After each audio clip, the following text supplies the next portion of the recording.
नमस्कार, मैं हूं प्रदीप कुमार। आप देख रहे हैं पॉलिटिकल आइडिया। पॉलिटिकल आइडिया के आज के इस अंक में आप सभी दर्शकों का बहुत बहुत स्वागत है। मित्रों, विगत 4 महीने के अंदर अगर देखेंगे हम तो कई राज्यों में चुनाव हुए हैं। बिहार में विधानसभा का चुनाव, केरल में, कर्नाटक में, महाराष्ट्र में, इन तीनों राज्यों में स्थानीय निकाय के चुनाव, और उसमें सबसे महत्वपूर्ण अभी अभी संपन्न हुए महाराष्ट्र के 29 महानगर पालिकाओं का चुनाव और उसमें बीएमसी का चुनाव। मित्रों, एक ऐसा ट्रेंड इसके अंदर निकल कर आ रहा है। उसमें दो चीजें कॉमन है। दो चीजें कॉमन क्या है?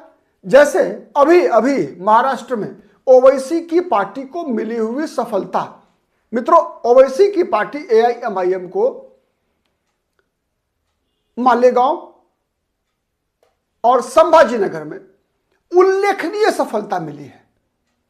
ठीक है, अगर जोड़ तोड़ करने की स्थिति में हो सकता है कि उनके मेयर भी बन जाएं आने वाले दिनों में। तत्काल अभी नहीं बने, आने वाले दिनों में बन जाए, मेयर भी बन जाए। लेकिन ये 125 वार्ड में जिस प्रकार की सफलता मिली है उसके 2-3 संकेत हैं। और यही ट्रेंड महाराष्ट्र और बीएमसी के चुनाव में हुआ, निकल कर आया है। सेम ट्रेंड बिहार विधानसभा चुनाव में भी निकल कर आया था। बिहार विधानसभा चुनाव में भी निकल कर वही ट्रेंड आया था जो महाराष्ट्र के महानगर पालिका के चुनाव में निकल कर आया है। इससे पहले संपन्न हुए महाराष्ट्र के ग्राम पंचायतों के चुनाव में भी, परिणाम में भी वही ट्रेंड था। और विगत दिसंबर में, पहले दिसंबर के शुरुआत में आए हुए केरल स्थानीय निकाय के चुनाव के परिणाम में भी सेम ट्रेंड था। क्या था ट्रेंड? ट्रेंड यह था कि चाहे वो बिहार विधानसभा चुनाव का परिणाम हो जिसमें एआईएमआईएम को 5 विधानसभा सीटों पर सफलता मिली थी, 2 विधानसभा सीटों पर एआईएमआईएम रनर अप रही थी, और 8 विधानसभा सीटें ऐसी थी मित्रों बिहार विधानसभा चुनाव में जहां पर कि एआईएमआईएम के द्वारा वोट काटने के कारण ही केवल बीजेपी की जीत हुई थी। मतलब आरजेडी का वोट एआईएमआईएम ने काट लिया, कांग्रेस का वोट एआईएमआईएम ने काट लिया, इसीलिए बीजेपी वहां से जीत गई।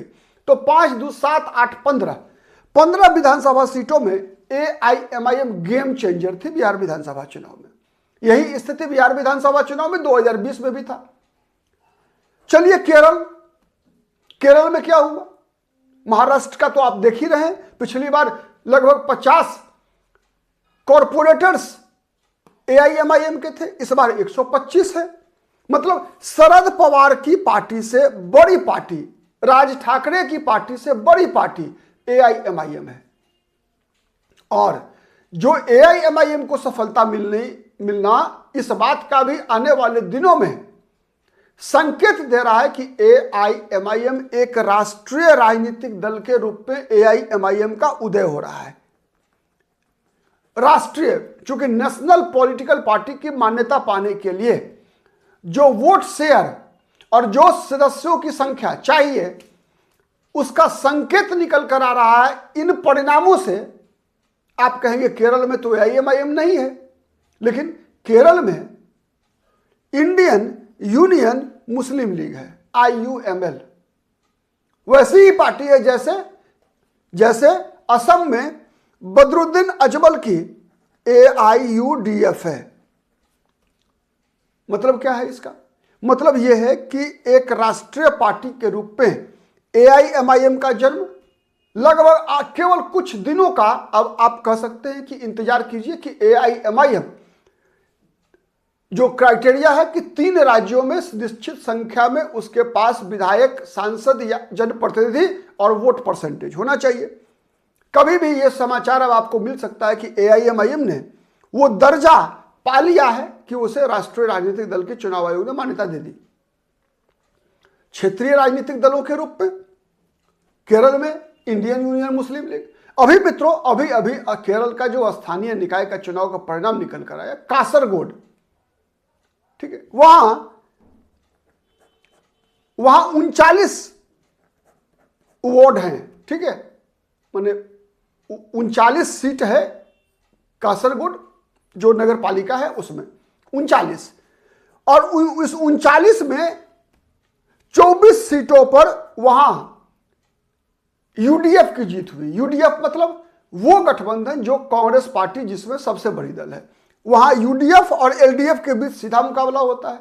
एलडीएफ में सीपीएम सबसे बड़ा राजनीतिक दल है जिसके मुखिया है पिनराई विजयन जो केरल के मुख्यमंत्री है, और यूडीएफ में सबसे बड़ी पार्टी है कांग्रेस पार्टी।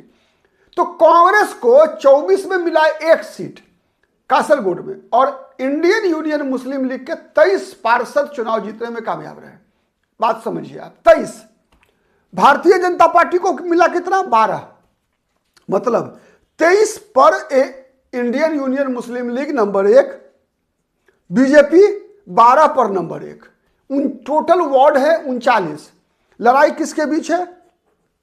बीजेपी और इंडियन यूनियन मुस्लिम लीग के बीच। ठीक है, अब आइए बिहार के विधानसभा चुनाव परिणाम में जिन 5 विधानसभा सीटों पर एआईएमआईएम की जीत हुई है, उन 5 पर एआईएमआईएम का मुकाबला किससे है? बीजेपी वाली एनडीए से, बीजेपी वाली एनडीए से। और वहां जहां एआईएमआईएम की जीत हुई है, जिन जिन विधानसभा सीटों पर एआईएमआईएम की जीत हुई है, वहां जो सेकुलर दल है, चाहे वो तेजस्वी यादव की पार्टी हो, चाहे वो कांग्रेस पार्टी हो, वहां पर क्या किस पोजीशन में है? बहुत ही कम वोट, बहुत कम वोट मिला उनको। 5,000, 7,000, 10,000 इस तरह का वोट जो है लेने में कामयाब हो पाई। मतलब क्या है? मतलब यह है कि आमने और सामने का मुकाबला भारतीय जनता पार्टी और एआईएमआईएम का है। और दूसरा जो ट्रेंड इससे यह समझ में आता है मित्रों, पहले क्या था कि अगर देखेंगे आप इन चुनावों से पहले, आज से 5 वर्ष पहले तक जितने भी विधानसभा स्थानीय निकाय के चुनाव हुआ करते थे, उन चुनावों में मुसलमानों की पहली प्राथमिकता अपवाद, एक्सेप्शनली कहीं से एआईएमआईएम, कहीं से कोई मुस्लिम लीग, कहीं से कोई समाजवादी पार्टी का इस तरह का कट्टरवादी कोई मुस्लिम उम्मीदवार चुनाव जीतने में कामयाब हो जाए, अपवाद हुआ करता था। अब क्या हो रहा है?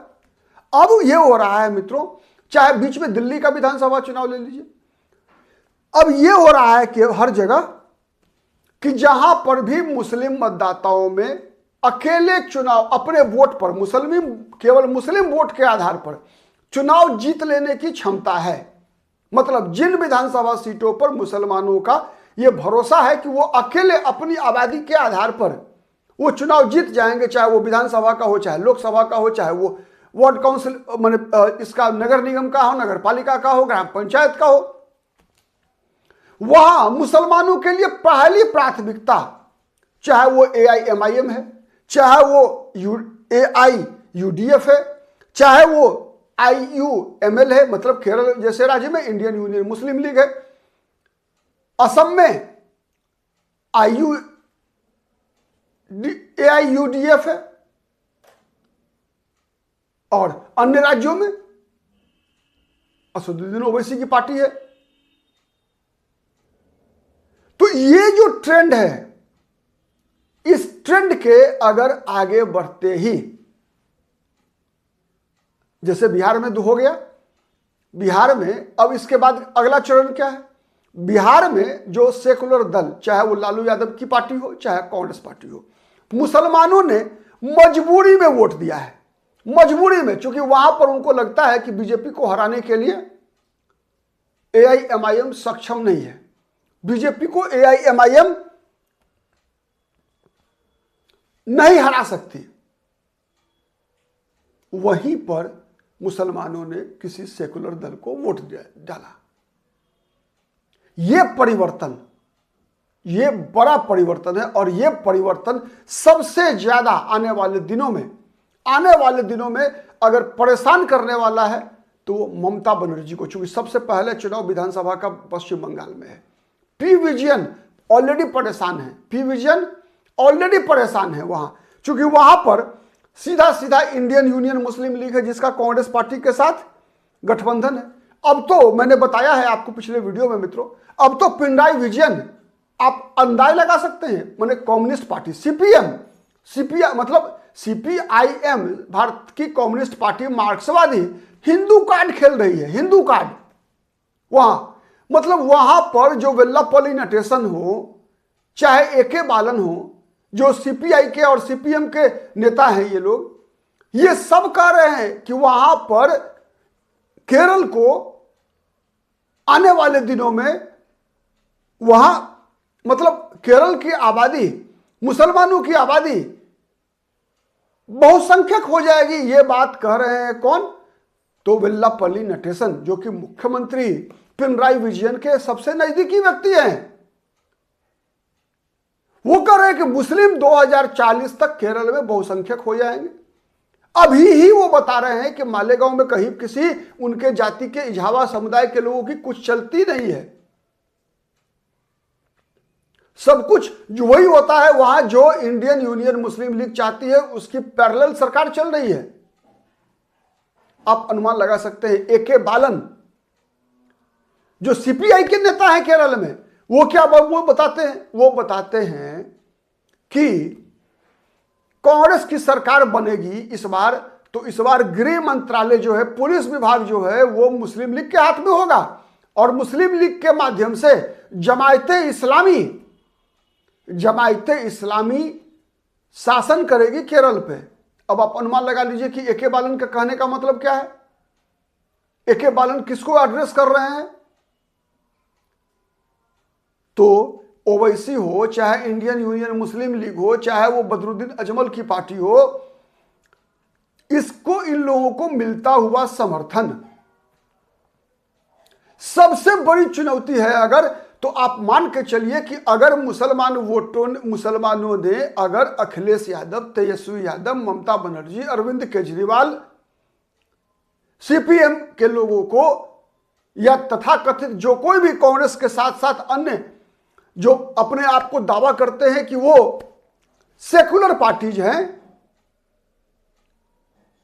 अगर ये रफ्तार रही, अगर ओवैसी की बढ़ने की रफ्तार रही, एक और चुनाव के बंगाल का चुनाव में अगर कोई हुमायूं कबीर हो या एआईएमआईएम से भी एआईएमआईएम के भी गठबंधन करके चुनाव लड़ने की बात हो रही है बंगाल विधानसभा में।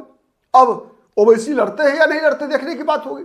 बदरुद्दीन अजमल के साथ गठबंधन करने की बातचीत चल रही है असम में, हो पाता है कि नहीं हो पाता है देखते हैं। लेकिन इन सब चीजों से जो सबसे बड़ा अंतर आने वाला है मित्रों, आप कितने सहमत है कमेंट करके बताइएगा, कि मुकाबला सीधा सीधा आपको होता हुआ नहीं दिख रहा है कि ओवैसी मुस्लिम लीग चाहे बदरुद्दीन अजमल वर्सेस भारतीय जनता पार्टी की।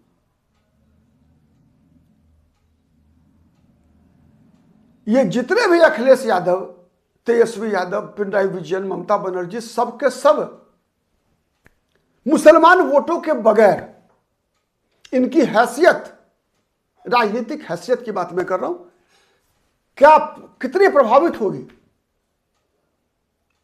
कमेंट करके जरूर बताइएगा। और यदि हमारा वीडियो पसंद आता है मित्रों तो लाइक कीजिए, शेयर कीजिए, जिससे कि अधिक से अधिक लोगों तक हमारी बातें पहुंच सके। और अब तक यदि पॉलिटिकल आइडिया को सब्सक्राइब नहीं किया है तो प्लीज सब्सक्राइब कीजिए। आज के लिए इतना ही, बहुत बहुत धन्यवाद।